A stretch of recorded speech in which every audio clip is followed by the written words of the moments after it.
Puerto Rico, on another island in another ocean, another palace was built in a lush tropical paradise. It was the only state residence of royalty to ever exist on American soil. The Hawaiians called it by the kingly name Iolani. Io for the noble hawk that soared over the mountains and sea, and Lani meaning royal. Iolani, the palace of the royal hawk. The palace was built in Honolulu by a Hawaiian king to prove to the world the worthiness of his ancient culture and help ensure the independence of his people. David Laameaklakoa was the royal heir to 1,000 years of Polynesian life on the islands.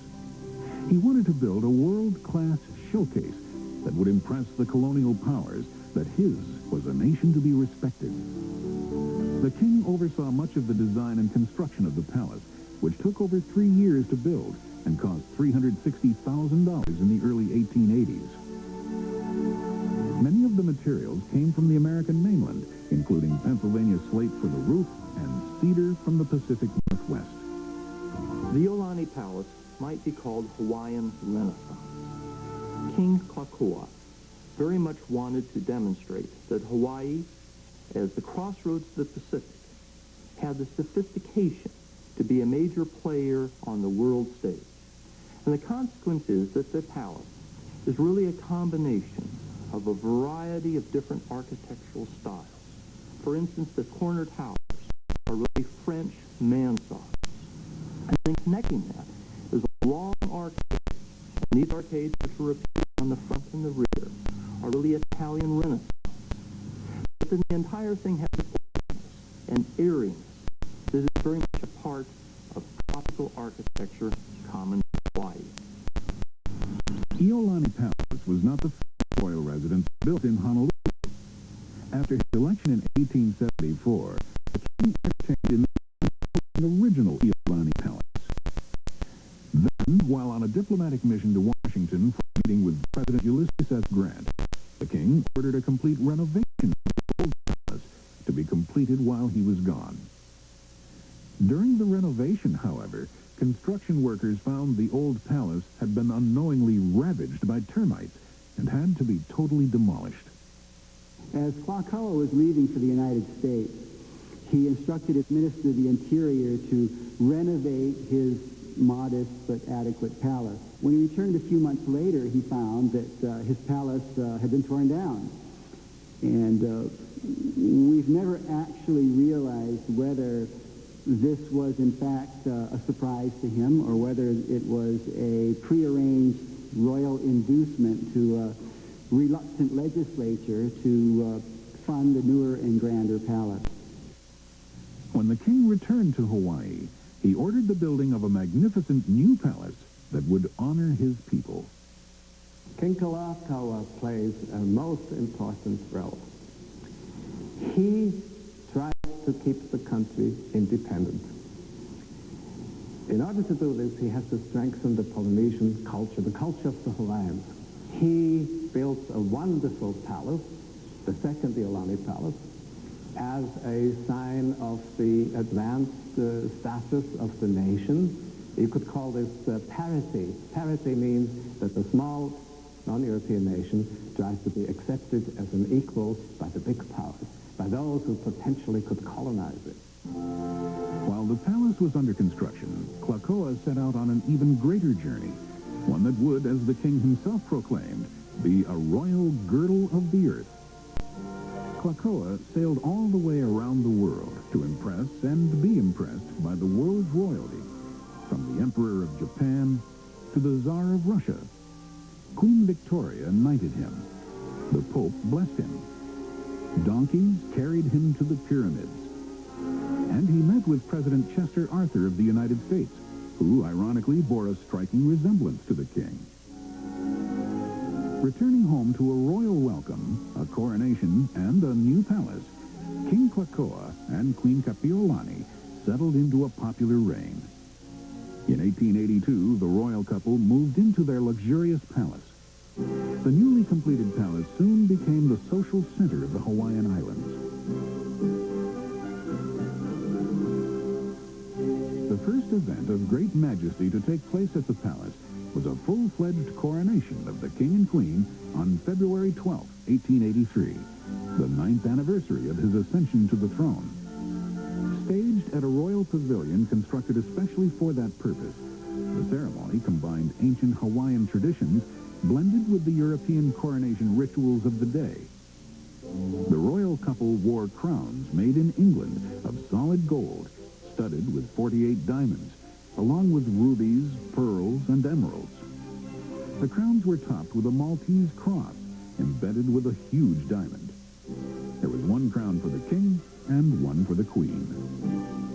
The king's scepter was pure silver plated with gold, and the golden coronation ring was engraved with the coat of arms.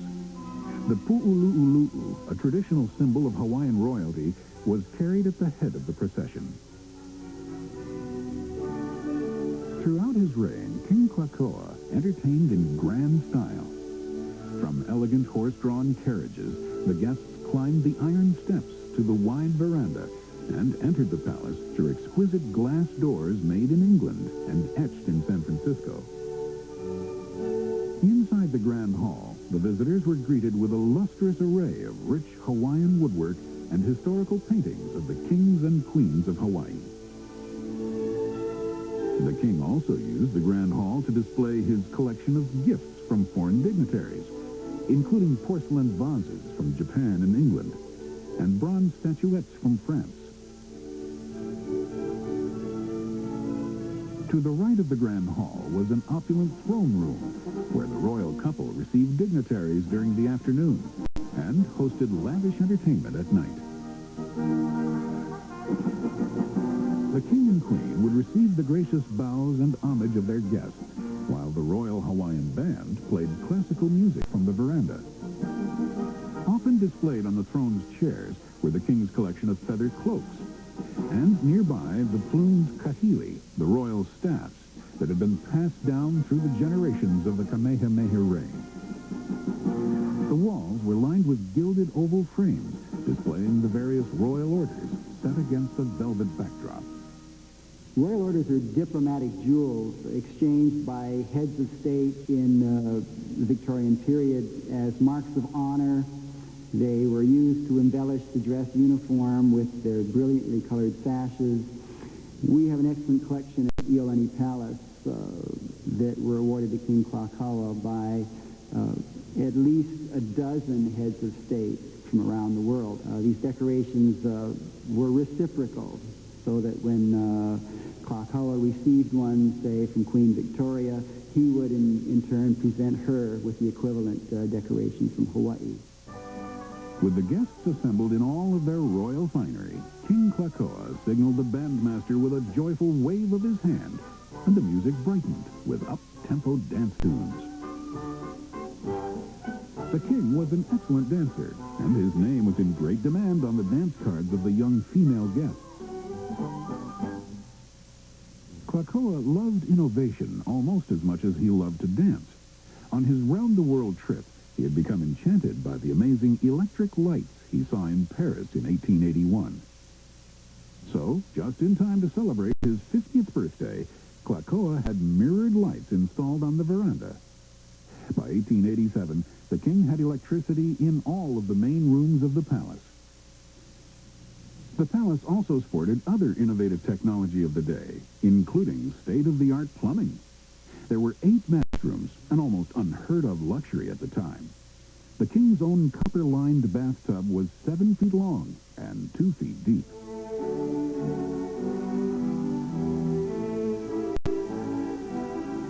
In the evenings, to showcase their beloved palace and all of its technological marvels, the king and queen, in formal, full dress, would often host lavish state dinners in the elegance of the palace dining room.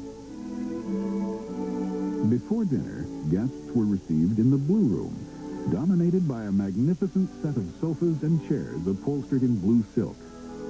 The room displayed a large portrait of Louis Philippe of France, a gift from the ruler to King Kamehameha III in 1848.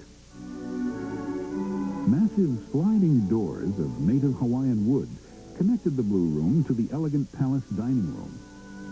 As the host and center of all conversation, the king often sat at the middle of the table in an oversized chair upholstered in soft leather and carved with a royal crown. The tables could be arranged to serve up to 40 guests, attended by liveried footmen. The guests enjoyed a setting of fine crystal from Bohemia, china from France, and silver from England, China, and the United States. The king also used the dining room to display the gifts given to him by various heads of state, including Napoleon III, who sent his Hawaiian counterpart a bronze and ormolu clock. King Klakoa and his queen Iolani enjoyed more than a decade of royal rule in their magnificent palace. But their reign was not to last. Coming up, the king falls, and the beloved queen is overthrown, and the palace becomes a prison as America's castles returns on A&E. Klakoa wanted Iolani Palace to stand as a great symbol of pride for the native Hawaiian people, and as fitting testimony to the long and noble history of his people. He ruled his country and dealt with the outside world from his library office in the palace. His correspondence was written on a massive table 10 feet long and 5 feet wide. The king and his privy council worked in formal high-backed Elizabethan chairs under the watchful eyes of 19th century British Prime Ministers Gladstone and Disraeli, whose portraits adorned the walls and whose lives were well admired by the king. In 1876, Alexander Graham Bell invented the telephone, and within 4 years, the king had one installed at the palace by the newly formed Hawaiian Bell Telephone Company. The phone allowed the king to talk to the queen in her apartment and his chamberlain in the basement. The king was an avid early user of the telephone, although there weren't a large number of people to call at that time. The telephone we see in his library is actually the second model that Klakoa owned, an improvement over the earliest one that was installed in the palace. The king was extremely well educated. He spoke beautiful English. He read several other languages, and he was a book person. He loved books. He collected special volumes. His library in Iolani Palace contained books in at least 11 languages, including Sanskrit. From work to rest was a short journey for the king, since his bedroom adjoined the library. The king slept in an ebony Gothic revival bed with a crown hand-carved at the top of the half canopy. In his bedroom, he kept a rare Minton vase of English majolica. It was one of only a dozen in the world. The private hall, separating the king's suite from that of the queen, was often used as an upstairs sitting room.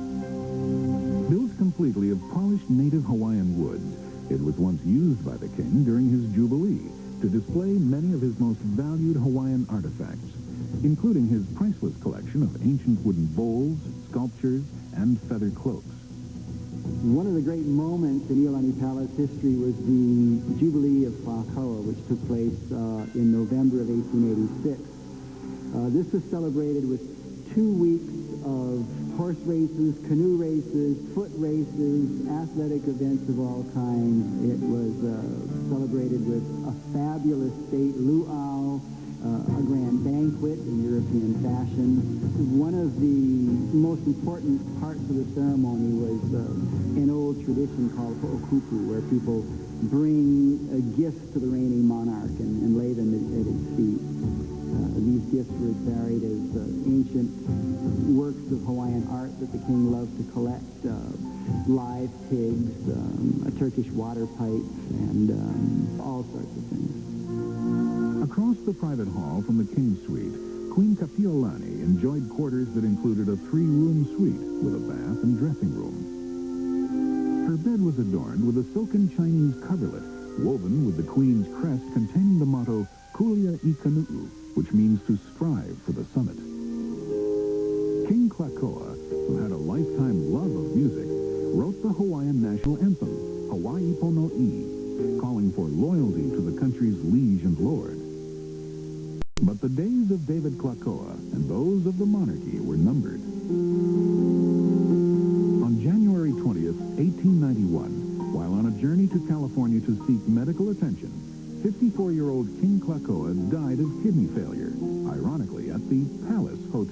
San Francisco. The country grieved as the funeral procession passed through the streets of Honolulu. The king then came to rest at the palace he so greatly loved. For several days, the lines of Hawaiian people mournfully filed past the casket, covered by his glorious feather cloak, his coronation crown, sword, and scepter. With the death of King Klakoa, his sister Liliuokalani assumed the role of monarch. On July 4th, 1894, outside political pressures were brought to bear on the Queen, and the power of the monarchy was destroyed forever. Hawaii was later proclaimed an independent republic, and Queen Liliuokalani was arrested and charged with abetting treason. Her dramatic trial took place in the throne room from which she had ruled. She pleaded her innocence, saying she had nothing to do with an ill-fated counter-revolution. Queen Liliuokalani was found guilty, fined $5,000, and sentenced to 5 years of hard labor. Instead of hard labor, however, the heartbroken queen was escorted up the steps of the palace. On the second floor, Liliuokalani was led to the sparsely furnished room that became her prison cell. In the lonely months to come, she occupied herself by stitching a beautiful quilt which expressed her love for Hawaii and its people. As she sewed, she composed what came to be known as the Queen's Prayer, forgiving those who had imprisoned her and expressing her faith. I live in sorrow, imprisoned. You are my light, your glory, my support. Behold not with malevolence the sins of man, but forgive and cleanse.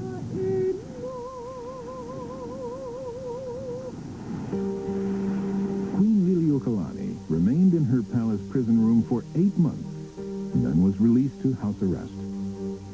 The monarchy was dead, and so was the 1,000-year rule of the Polynesian people. In 1898, Hawaii was annexed by the United States. Iolani Palace had become a government office building. Ironically, it was the very same year that the other island, Puerto Rico, also became a U.S. territory. The palaces of paradise, Iolani, La Fortaleza, and Sarayes Castle.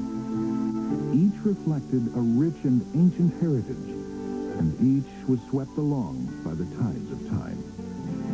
The great palaces of Puerto Rico are still alive with the ghosts of conquistadors, warriors, governors, and merchants, all in search of riches, treasure, power, and glory. And Hawaii still breathes with the spirit of nature and the ancient people who, on faith alone, crossed 1,000 miles of uncharted sea and ruled for 1,000 years, bringing life and culture to an island kingdom. On both islands, some people cheered when the rule of America was imposed. And on both islands, some people wept at the end of an ancient era, once ruled from the palaces in paradise. A&E Home Video